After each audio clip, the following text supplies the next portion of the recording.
MSLI T V, رہنمائی بدلتی دنیا کے لیے۔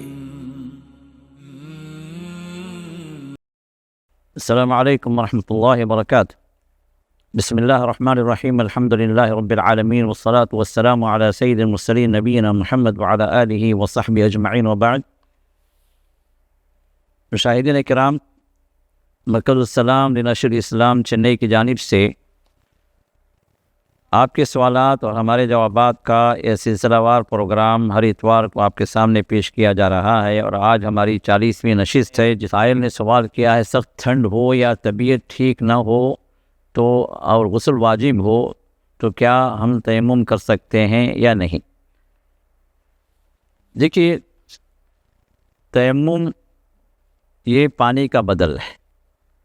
اور پانی کا استعمال طہارت کے لیے یا تو وضو کے لیے ہمیں حکم دیا گیا یا غسل کے لیے۔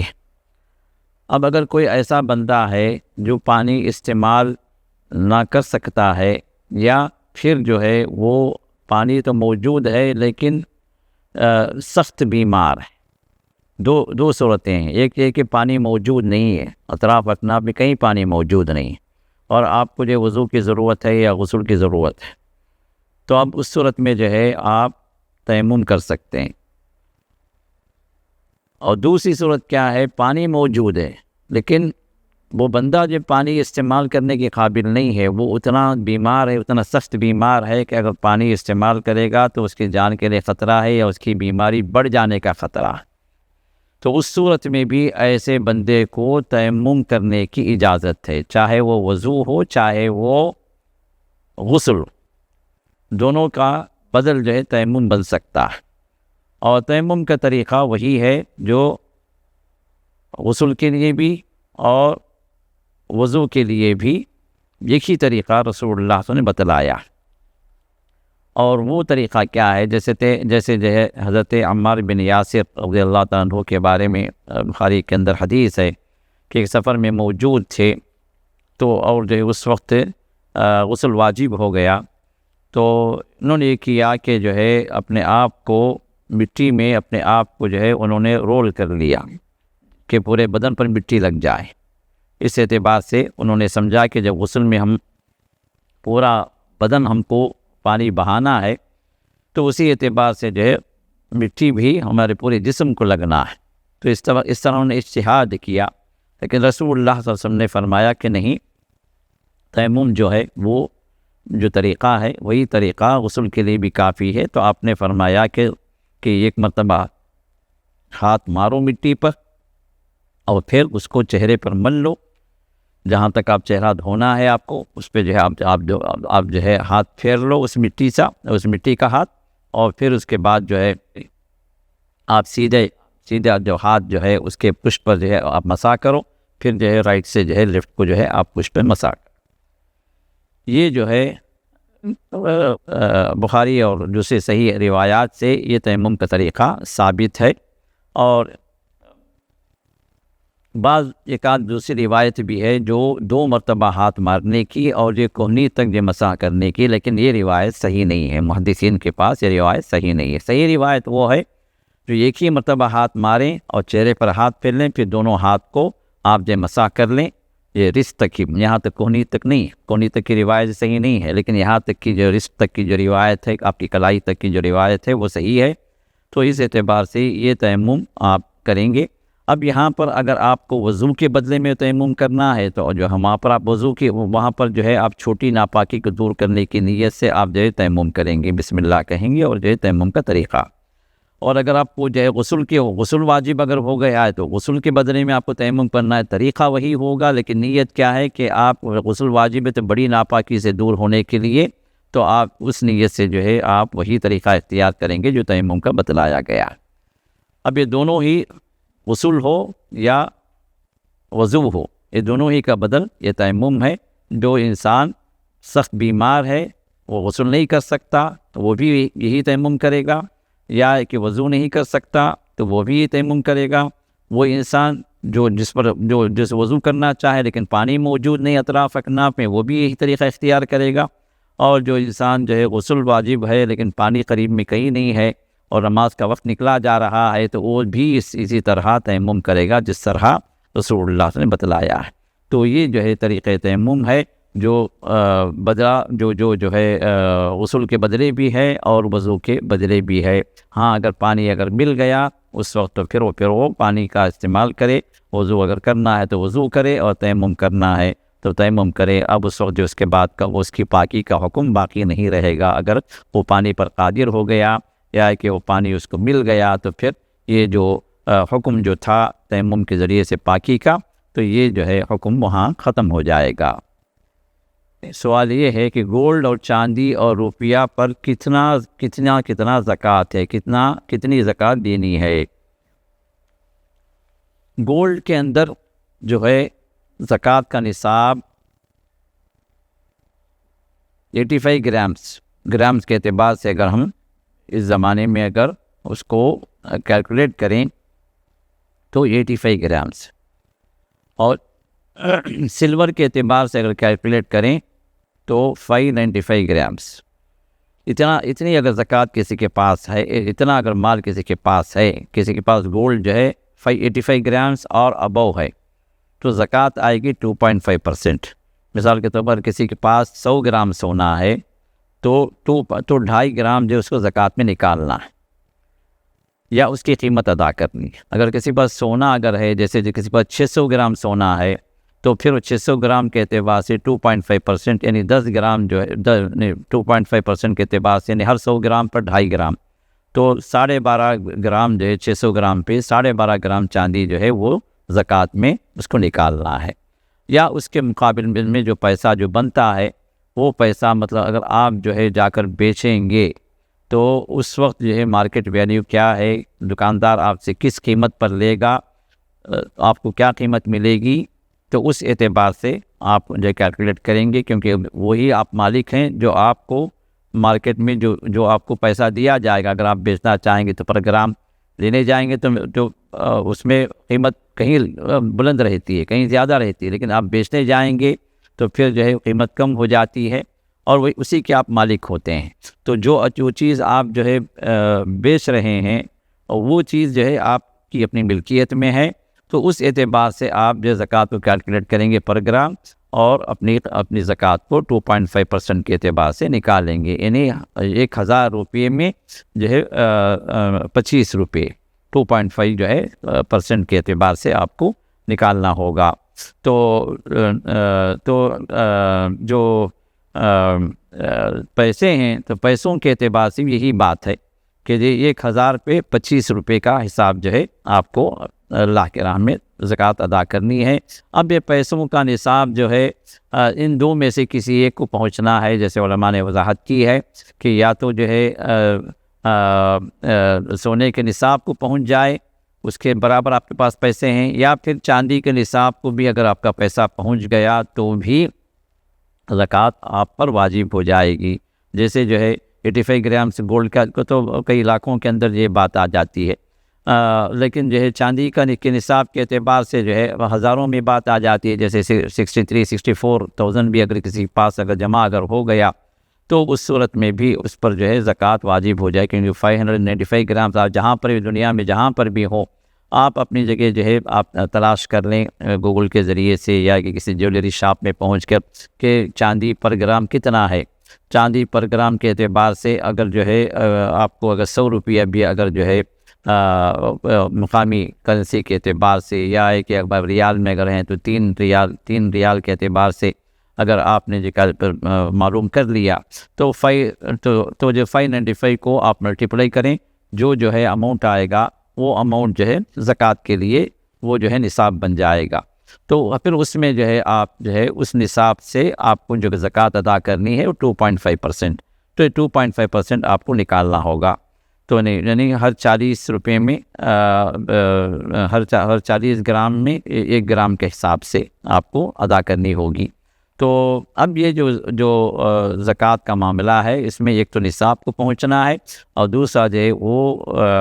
مال جو ہے آپ کے پاس یا وہ اماؤنٹ آپ کے پاس کرنسی ہے تو وہ اماؤنٹ آپ کے پاس 1 سال تک آپ کے پاس رہنا ہے۔ اگر سال مکمل ہونے سے پہلے وہ اماؤنٹ نکل گیا تو آپ پر زکوٰۃ واجب نہیں ہے،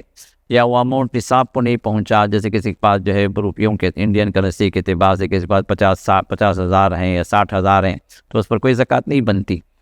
اسی طرح جو ہے وہ اماؤنٹ آپ کے پاس جو ہے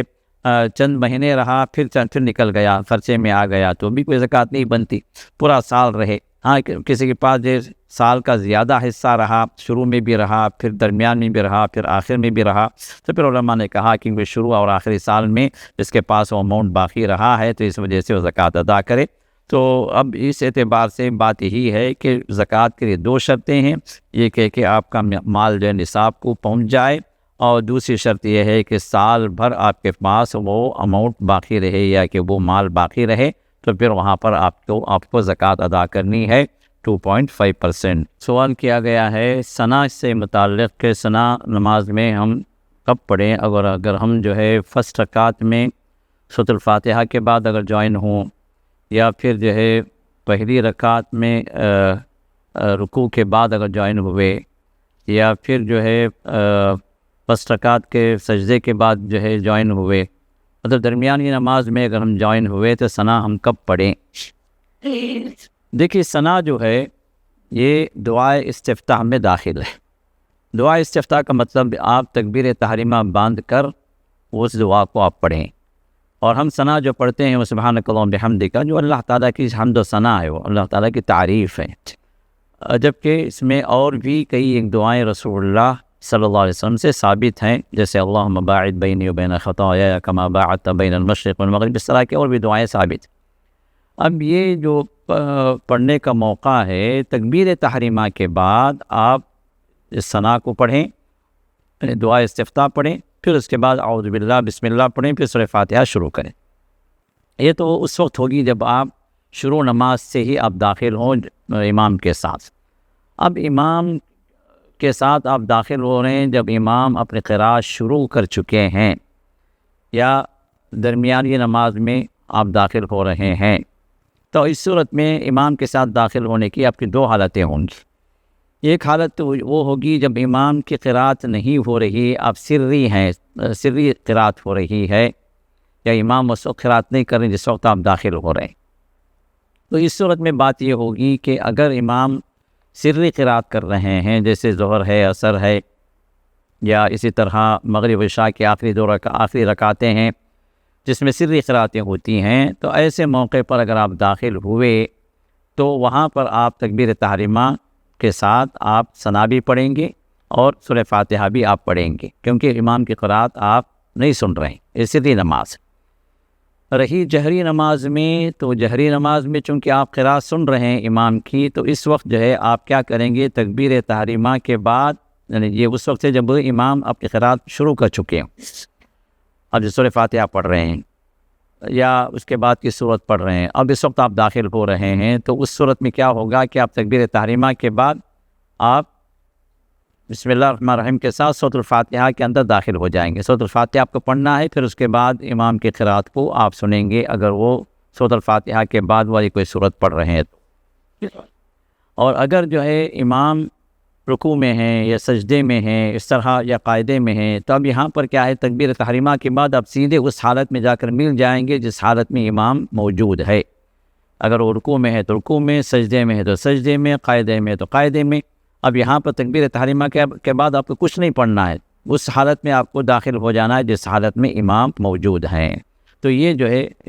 کئی ایک صورتیں ہیں امام کے ساتھ شامل ہونے میں، جس میں آپ کو ثنا کب پڑھنا ہے اور کب نہیں پڑھنا ہے، اس کی میں نے وضاحت کر دی ہے۔ صاحب نے سوال کیا ہے کہ اگر کسی کی بیوی جادو کرتی ہو تو شوہر پر کیا واجب ہے، کیا اسے طلاق دے دے؟ جواب یہ ہے کہ جادو کرنے والی عورتیں کس پر کر رہی ہے، کہ شوہر پر کر رہی ہے، یا باہر والوں پہ کر رہی ہے، یا شوہر کے گھر والوں پر کر رہی ہے، یا جادو جب کسی اور کے پاس جائے کروا رہی ہے، یا خود ہی جادو کر رہی ہے، جادو کے کام جس طرح بعض خواتین کرتی ہیں، تو اس میں وضاحت کی ضرورت ہے۔ اور اگر ثابت ہو گیا، کیونکہ یہ موقع پر بات کیا ہوتی ہے کہ صرف گمان ہوتا ہے، کوئی اس میں یقینی بات نہیں ہوتی ہے، صرف شکی بنیاد پہ جو الزامات لگا دیتے ہیں کہ فلاں جادو کیے ہوں گے، فلاں جو ہے جادو کر دیے ہم پر، فلاں جو ہے ہم کچھ جو ہے تعویذ گنڈوں جب یا فریتے والوں کا کام کر دیے ہیں ہم پر جو ہے، تو یہ صرف جو شکوک کی بنیاد پر کوئی حکم جاری نہیں ہوتا جب تک کہ کوئی بات تحقیقی طور پر ثابت نہ ہو جائے۔ اگر واقعتاً وہ جادو کرنے یا کروانے والی اگر ہے تو پھر جو ہے شریعت کے حکم کے اعتبار سے اس کو سمجھایا جائے کہ یہ جادو کا عمل کفر ہے، کرنے والا بھی اور کروانے والا بھی، اور جادوگر جو ہے کافر ہے اسلام کے نظر میں، جس کی سزا اگر حکومت اسلامیہ اگر ہوگی تو وہ اس کی سزا قتل ہے، اور حضرت عمر رضی اللہ عنہ نے اپنے زمانے میں ایسے جادوگروں کو قتل کروایا تو اس کی سزا قتل ہے، اور حکم کے لحاظ سے وہ بندہ اسلام سے نکل گیا۔ اور جو لوگ ان جادوگروں کے پاس جاتے ہیں، خود جادو نہیں کرتے لیکن جن جادوگروں کے پاس جاتے ہیں حال احوال پوچھنے کے لیے یا کسی کو جو ہے جادو کروانے کے لیے، تو اب ان لوگوں کا حال کیا ہے کہ اگر صرف پوچھنے کے لیے بھی گئے معاملات کو ان لوگوں سے، ان جادوگروں سے، تو 40 دن کی مقبول نماز ان کی ضائع، اللہ قبول نہیں فرماتے۔ اور اگر جو ہے وہ اس کام کے لیے گئے ہیں کہ کسی کو جادو کروانا ہے تو پھر وہ سیدھے کفر میں داخل ہو گئے۔ رسول اللہ صلی اللہ علیہ وسلم نے فرمایا کہ جے فقد کفر بما انزل علی محمد، رسول اللہ کی شریعت کا وہ بندہ کافر ہو گیا جو ان جادوگروں کے پاس کچھ کرنے کے لیے کہ ان کی بات کو یقین کرتے ہوئے کچھ کر رہا ہے، ان کے وہ جس طرح کر رہے ہیں کہہ رہے ہیں اس طرح یہ کرنے لگا، تو یا جو کچھ نے کہا اس جادوگر نے اس پر اس کو یقین آ گیا، تو پھر یہ بندہ شریعت اسلامیہ سے نکل گیا۔ اب ان کے پاس جانے والا شریعت اسلامیہ سے نکل گیا اور کافر ہو گیا، فتویٰ ہے، تو پھر یہ جادوگر جو بیٹھے ہوئے ہیں ہمارے پاس مشائخ بن کر گلی گلی نگر ڈگر جو اپنی دکان چمکائے ہوئے بیٹھے ہوئے ہیں، اور کوئی جو ہری پگڑی باندھا ہوا ہے، کوئی گیرو رنگ کے پگڑی باندھا ہوا ہے، کوئی بڑا امامہ گردن میں جو ہے اس کے گلے میں جو موٹے موٹے جو ہے تسبیح کے دانے، اور ہاں وہ کنارے لگاتے ہوئے بیٹھ رہا ہے لوگوں کو دھوکہ دینے کے لیے، یہ سب سے بڑا کافر ہے، یہ سب سے بڑا کافر ہے۔ صورت جو ہے اس کی شکل جو ہے ایک مسلمان کی ہے، بلکہ جو ہے ایک ولی صفت ایک انسان نظر آتا ہے، لیکن اس کا جو عقیدہ، اس کا جو عمل ہے وہ اس کو اسلام سے نکال باہر کر دیا، جس کو لوگ سمجھتے نہیں۔ یہ ڈاکو ہوتے ہیں جو آپ کے ایمان کے بھی ڈاکو ہوتے ہیں اور آپ کے جیب کے بھی ڈاکو ہوتے ہیں، اور اگر ان کے اندر کوئی قوت اگر ہوتی تو پھر یہ اپنی دکان چمکانے کے بجائے یہ جو ہے یہ جو اپنی جو ہے آپ سے بھیک مانگنے کے لیے وہاں پر نہیں بیٹھتے، یہ خود اپنی جگہ جو ہے اپنے جنات کے ذریعے سے، ان شیاطین کے ذریعے سے بڑے مالدار ہو جاتے ہیں، آپ کے جیب پر ان کی نظر نہیں ہوتی۔ تو ان کے پاس جانا ایمان کو بھی برباد کر دینا ہے اور آپ کے پیسوں کو بھی برباد کر دینا۔ تو اب ایسی جو کوئی عورت کسی جو ہے شوہر کی بیوی بن گئی ہے تو پھر تو اس کا اب اس شوہر پر لازم ہے کہ وہ اس کو سمجھائے، اس کو اس خطرناکی کے بارے میں اطلاع دے کہ یہ کفر ہے شریعت کے اندر، اگر نہیں چھوڑے گی تو کفر کا فتویٰ اس پر لگے گا، وہ کافر ہوگی، اگر اسی پر جو ہے اگر وہ جو ہے گامزن رہی، اسی پر باقی رہی تو پھر وہ کفر ہی پر مرے گی۔ تو اب ایسی صورت میں اگر عورت سمجھ جائے، سدھر جائے تو الحمدللہ اس کو اپنی زوجیت میں رکھیں، نہیں اگر یہ سدھرنے والی نہیں ہے، یہ تو اسی روش پر، اسی ڈگر پر چل رہی ہے، اسی کفر پر جاڑے جا رہی ہے، تو پھر جو ہے آپ اس کو طلاق دے دیں اور کسی جو ہے صالح بیوی سے، آپ جو کسی صالح عورت سے جو ہے آپ نکاح کریں جو اللہ سے ڈرنے والی ہو، جو شریعت اسلامیہ کی پابندی کرنے والی ہو۔ اللہ تعالیٰ ان فتنوں سے اللہ تعالیٰ ہمارے گھروں کو بچائیں، اور جو ہے ہمارے گھروں کے اندر اللہ تعالیٰ سکون اور اطمینان اور اپنے رحمتوں کو نازل فرمائے۔ کسی نے سوال کیا کہ ایک ٹیچر نے ہم سے بتایا کہ جو زیور ہم یوز کرتے ہیں جس کو بیچنے کی نیت نہیں ہے اس میں زکوٰۃ نہیں ہے، ایسا ہے کیا؟ دیکھیے، بعض فقہا کا اختلاف تو اس بات پر ہے کہ جو زیور جو ہے، جو آرنامنٹ گولڈ ہے، جو عورت اپنے یوز میں رکھتی ہے، یوز گولڈ کا مطلب یہ نہیں کہ ایک بار پہن کر وہ اپنے خزانے میں رکھ لے، اپنے الماری میں رکھ لے، کہ سال میں ایک بار دو بار عید اور اس طرح کے مواقع پر جو پہن رہی ہے، تو وہ یوز گولڈ میں نہیں آتا، وہ انویسٹمنٹ گولڈ ہے۔ یوز گولڈ کیا ہے؟ جو ہمیشہ جو ہے عورت اپنے ہاتھوں میں یا کہ اپنے کانوں میں یا اپنے گلے میں پہن کر رہتی ہے، گھر کے اندر بھی جو عام طور پر استعمال میں رہتا ہے، اس یوز گولڈ کو، اس کو یوز گولڈ قرار دیا گیا، اور جو ہے اس کو جو ہے ذهب مستعمل کہا گیا۔ تو اب اس کے بارے میں بعض فقہا کا اختلاف ہے، اور شروع دور سے بعض صحابہ نے بھی اختلاف کیا ہے۔ تو اگر اس معاملے میں بھی اگر ہم جو ہے ان بعض صحابہ کی رائے کو لے لیں تو صرف اس گولڈ پر اس کا اطلاق ہوگا جو عورت عام طور پر اپنے گھر کے اندر پہنتی ہے، اگر اس کی وہ زکوٰۃ نہیں نکالی تو اس صحابی کے قول کے اعتبار سے انشاءاللہ کوئی حرج نہیں ہوگا۔ لیکن احادیث جو عام ہیں اس میں رسول اللہ صلی اللہ علیہ وسلم نے پورے ہی گولڈ کا ذکر فرمایا، اس میں اس طرح کا یوز گولڈ کا کوئی تذکرہ نہیں ہے،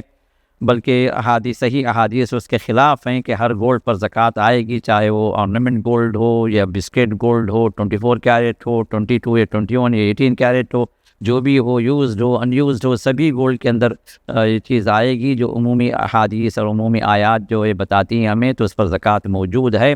لیکن کوئی خاتون اگر اپنے بعض صحابہ کے رائے کے اعتبار سے، جیسے حضرت انس ہیں، حضرت عائشہ وغیرہ ہیں، تو ان کی رائے کو رکھتے ہوئے، مد نظر رکھتے ہوئے، جو گھر میں استعمال شدہ جو گولڈ ہے، جس طرح میں نے کہا کہ جہاد کی چوڑیاں ہیں اور جو ہے گلے کا کچھ چین ہے، کان کی جو ہے کچھ پہنی ہوئی ہیں، اس طرح کی جو یوزڈ ہے اس پر زکوٰۃ نہ نکالے، تو اس میں ان بعض صحابہ کے قول کے مطابق انشاءاللہ وہ چیز جائز ہو جائے گی۔ لیکن یہ جو کہا گیا کہ جس کو بیچنے کی نیت نہیں اس میں زکوٰۃ نہیں، تو یہ جو پتہ نہیں یہ ایکسٹرا فٹنگ کہاں سے لوگ لے آئے، اس طرح کا تو کوئی فقیہ یا کوئی عالم کا تو میں نے آج تک جو ہے اس کا حوالہ میں نے نہیں دیکھا، کیونکہ بیچنے کی نیت اگر آ گئی کسی چیز کے اوپر، وہ نصاب کو پہنچی ہوئی ہے، تو کوئی بھی چیز ہو اس پر زکوٰۃ آئے گی، کیونکہ جو ہے وہ جو ہے عروض تجارہ کے اندر وہ بات آ گئی، بیچنے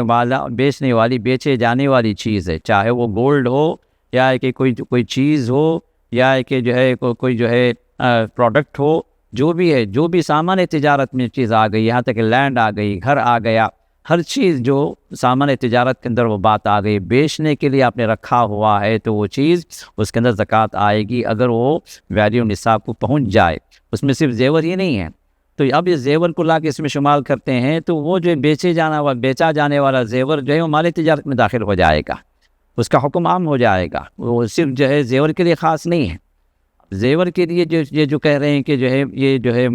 اگر تجارت کے لیے یا کہ بیچنے کے لیے رکھا ہے تو پھر زکوٰۃ آئے گی، نہیں بیچنے کے لیے تو کوئی زکوٰۃ نہیں ہے، یہ تو عام حکم ہے سب کے لیے، تمام چیزوں کے لیے۔ سامان تجارت میں داخل ہوگا تو پھر زکوٰۃ کا معاملہ آئے گا، سامان تجارت کے اندر نہیں ہے، بیچنے کے لیے نہیں ہے تو اس میں کوئی زکوٰۃ نہیں ہے۔ یہ جو عام جو بیچی جانے والی چیزوں کے لیے یہ قاعدہ ہے، لیکن سونے کے لیے جو قاعدہ ہے وہ صرف یہ ہے کہ عام جو سونا ہو، چاندی ہو، اگر نصاب کو پہنچ جائے اور 1 سال گزر گیا تو اس پر زکوٰۃ واجب ہوگی، سوائے ان زیورات کی شکل میں جو گولڈ ہے، اس میں بھی وہ گولڈ جو عورت کے لیے عام طور پر عورت کے استعمال میں رہتا ہے اپنے گھر کے عام روزمرہ زندگی کے اندر، اس میں بعض صحابہ کا اختلاف ہوا ہے، تو اس میں اگر جو ہے عورت اگر ان صحابہ کے اختلاف کو سامنے رکھتے ہوئے اگر نہیں دی تو انشاءاللہ اس بات کی گنجائش ہے کہ اس کے پکڑنے ہی ہوگی، لیکن اس میں بھی بہتر راہ یہی ہے اور جمہور علماء کا یہی فتویٰ ہے، جمہور فقہاء کا یہی فتویٰ ہے کہ گولڈ جو ہے جس شکل میں بھی ہو یا چاندی جس شکل میں بھی ہو، اگر وہ نصاب کو پہنچ گئی کہ 85 گرامز گولڈ یا اور ابو، اسی طرح 595 گرام سلور اور ابو یا اس کے مقابل کی کرنسی اگر آپ کے پاس موجود ہے سال بھر، تو اس پر 2.5% زکوٰۃ آئے گی، اس کو زکوٰۃ دینا ہوگا، نہ دینے کی صورت میں وہ اللہ کے پاس پکڑے جائیں گے، یہی جو عام فتویٰ ہے۔ تو لہٰذا اس معاملے میں اس بات کو نظر رکھتے ہوئے اگر زکوٰۃ واجب ہو گئی ہے تو اس پر زکوٰۃ کو ادا کر دیں تاکہ اللہ کے پاس پکڑ نہ ہو۔ سبحانک اللہم بحمدک، نشہد ان لا الہ الا انت، نستغفرک ونتوب الیک۔